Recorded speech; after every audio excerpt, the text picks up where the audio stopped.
এই গল্পটা একটা দাম্পত্যের যারা তাদের অ্যাডভেঞ্চারের জন্য অস্ট্রেলিয়ার শুনশান মরুভূমিতে ট্রিপে যায়, কিন্তু খুব দ্রুত এই ট্রিপটি তাদের জীবন এবং মৃত্যুর যুদ্ধ হয়ে ওঠে। তারপর শেষমেশ এই শুনশান মরুভূমিতে তাদের এমন এক ঘটনা ঘটে যা সবকিছু পাল্টে দেয়। গল্পের শুরুতে আমরা একটা আমেরিকা দম্পতি ওয়েড আর লিসাকে দেখি, যারা তাদের কিছু দারুণ মুহূর্ত উপভোগ করার জন্য অস্ট্রেলিয়ার একটা দীর্ঘ ট্রিপে এসেছে। ওয়েডের হৃদয়ে লিসার জন্য অনেক ভালোবাসা আছে, আর সে এই ট্রিপকে তাদের সম্পর্কের একটা সবচেয়ে স্মরণীয় মুহূর্ত তৈরি করতে চায়। অনেক সাহস জোগাড় করে একদম সঠিক সময় দেখে ওয়েড লিসাকে বিয়ের জন্য প্রপোজ করে, কিন্তু লিসা এই প্রপোজাল স্পষ্টভাবে না করে দেয়। লিসা তাকে বোঝায় যে সে ওয়েডকে খুব ভালোবাসে, কিন্তু এখন পুরোপুরি নিজের কেরিয়ারে ফোকাস করতে চায়। লিসার এই সরল উত্তর শুনে ওয়েডের ভেতরে একদম ভেঙে পড়ে। সে কখনো ভাবতেও পারে না যার সাথে সে জীবন কাটাতে চায় সে এইভাবে তাকে না করে দেবে। সে একদম শান্ত হয়ে যায়, পুরোপুরি তার মনটা ভেঙে যায়। কিন্তু এখন যেহেতু ওয়েড লিসার সঙ্গে এই ট্রিপে অনেক দূরে এসে পৌঁছাচ্ছিল এবং হঠাৎ করে ফিরে যাওয়ার কোনো তৎক্ষণিক অপশনও তাদের কাছে ছিল না, তাই ওয়েড তার ভাঙা হৃদয় আর দুঃখ নিয়ে এই ট্রিপে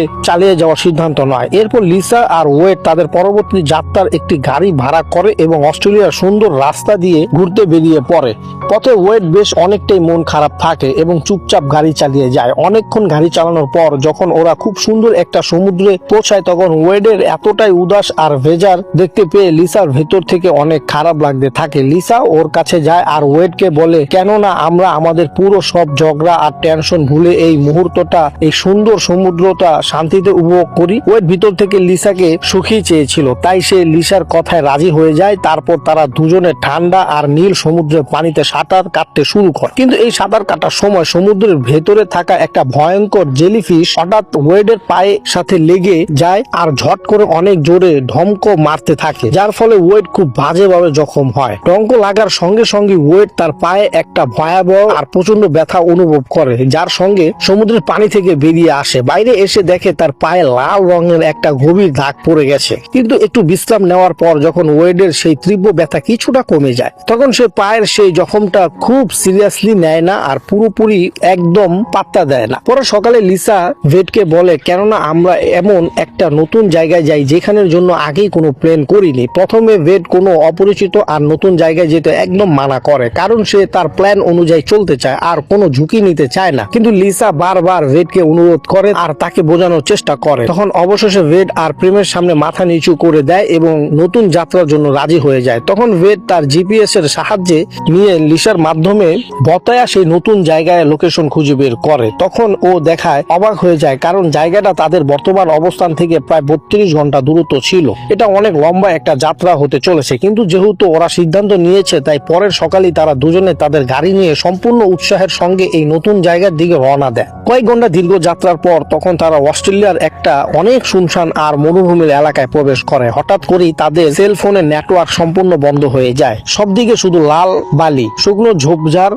আর দূর দূর পর্যন্ত ছড়ানো নিস্তব্ধতা। ওয়েড আগে থেকেই জানতো যে অস্ট্রেলিয়ার এই বিপজ্জনক মরুভূমির মধ্যে দিয়ে যাত্রা তাদের জন্য বড় বিপদ ডেকে আনার মতো হতে পারে, কারণ এই মরুভূমি সম্পূর্ণ শূন্য আর মানুষের কোনো ছাপ বা অস্তিত্ব নেই। যদি কেউ এখানে আটকে পড়ে যায় সাহায্য পাওয়ার প্রায় অসম্ভব। দীর্ঘ পথ পাড়ি দিয়ে রাত হয়ে ওয়েড আর লিসা বিশ্রাম নেওয়ার জন্য রাস্তার পাশে একটা ছোট ছোট হোটেলে থামলো। সেখানে তারা সারা রাত ভালো ঘুম করে আর পরের সকালে পুরো শক্তি নিয়ে তারা দুজন আবার তাদের দীর্ঘ যাত্রা এগিয়ে চলে। একটু দূরে যাওয়ার পর হঠাৎ তাদের জিপিএস একটা শর্টকাট রাস্তা দেখাতে শুরু করে আর ওয়েডকে প্রধান রাস্তা দেখিয়ে সরে একটা মোড় নেওয়ার সিগন্যাল বারবার দেখায়। ওয়েড তৎক্ষণাৎ ধরে নন স্টপ গাড়ি চালিয়ে ক্লান্ত হয়ে পড়েছিল, তাই বেশি কিছু ভাবার আগে জিপিএস যেই নতুন রাস্তা অজানা দেখাচ্ছিল সেখান দিয়ে এগিয়ে চলে। একটু এগোতে গিয়ে রাস্তা ধীরে ধীরে শেষ হতে থাকে, রাস্তার একদম খারাপ হয়ে যায়। তারপর জিপিএস আবার বলে নতুন মোড় নিতে। ওয়েড তাড়াতাড়ি বুঝতে পারে যে তারা পুরোপুরি ভুল পথে চলে এসেছে, তারা একদম ভুল দিকেই চলে গেছে। কিন্তু এখন তারা উভয় তাদের গন্তব্য এবং প্রধান রাস্তা থেকে অনেক দূর এবং নির্জনে এসে পড়েছে। এখান থেকে ফিরে যাওয়া মানে তাদের আজকের পুরো দিন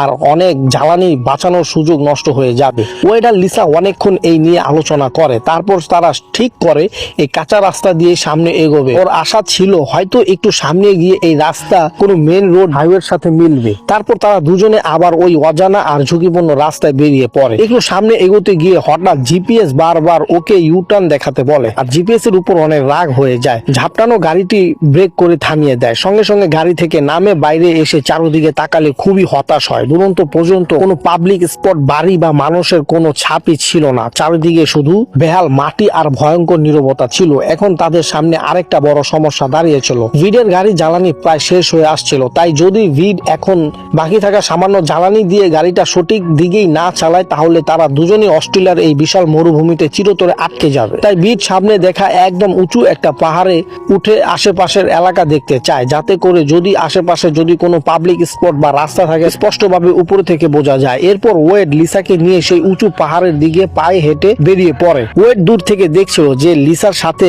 যে পাহাড় দিকে তারা যাচ্ছে সেটা খুব কাছেই আর তারা শীঘ্রই সেখানে পৌঁছে যাবে। কিন্তু এটা ওয়েডের একটা বড় ভুল ধারণা ছিল, কারণ মরুভূমিতে দূরত্বগুলো প্রায় ঠকায়।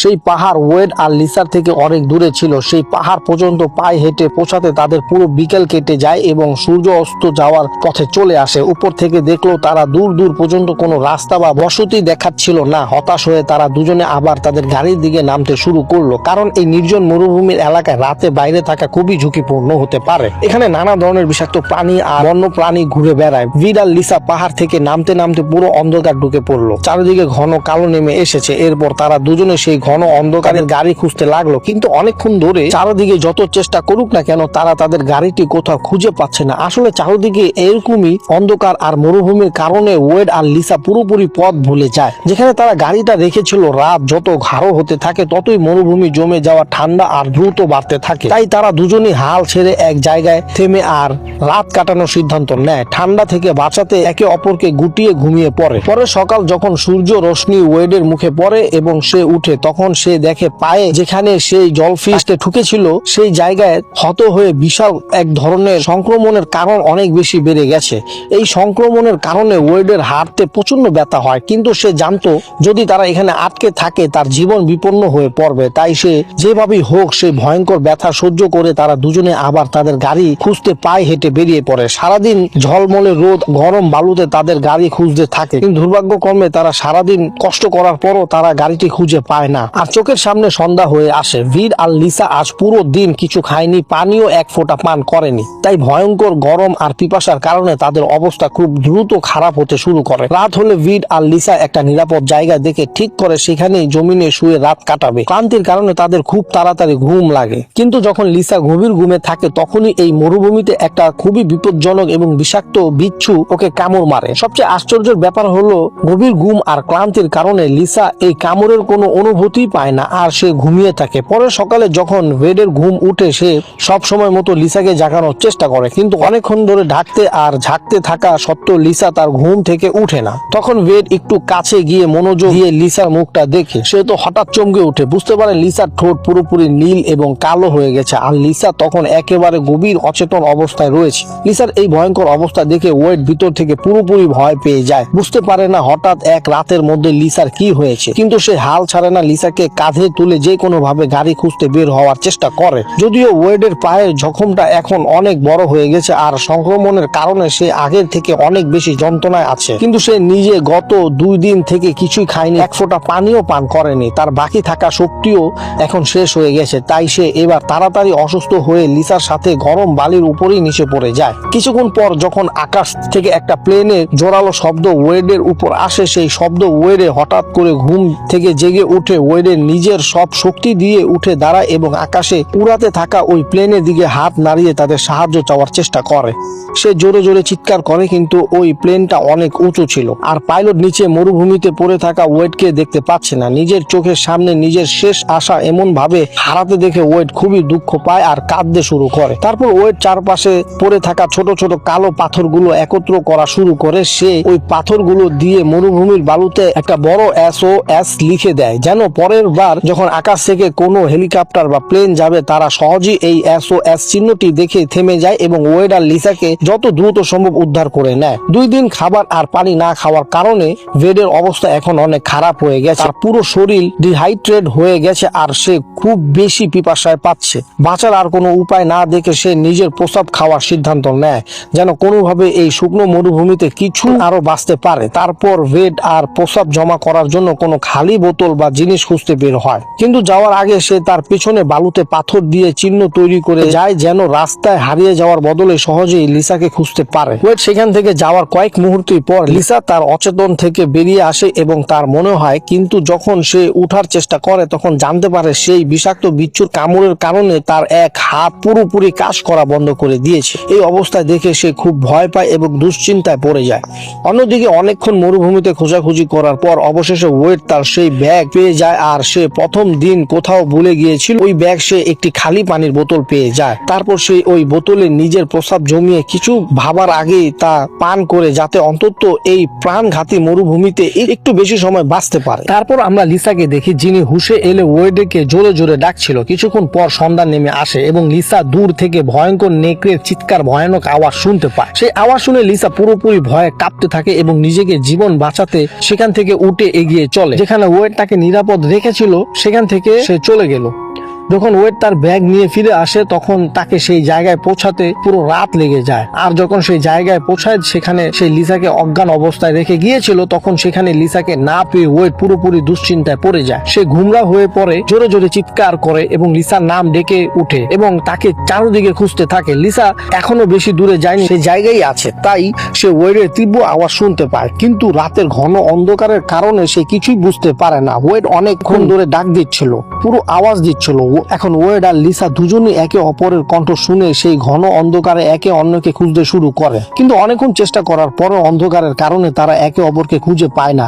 শেষে ক্লান্ত হয়ে তারা দুজনই আলাদা আলাদা এক জায়গায় বসে পড়ে এবং সেই শুকনো মাটিতে ঘুমিয়ে তাদের এই ভয়াবহ রাত কাটায়। পরে সকালে লিসা ঘুম থেকে উঠে তার অবস্থা আগের চেয়ে অনেক বেশি খারাপ, কারণ সে 3 দিন ধরে কিছু খায়নি এবং পানিও পান করেনি। সে বাধ্য হয়ে সেই ওই ঘাসগুলো চিবাতে শুরু করে। তারপর আমরা দেখি রিটকে। সে সকালে উঠার পর বেশক্ষণ হাঁটার চেষ্টা করার পরে সে শেষ পর্যন্ত একটি কাঁচা রাস্তায় চলে আসে এবং এবার তাদের ভাগ্য তাদের সাথে থাকে। খুব শীঘ্রই সে তার গাড়িটিও পেয়ে যায়, যেটা সে এতদিন ধরে খুঁজছিল।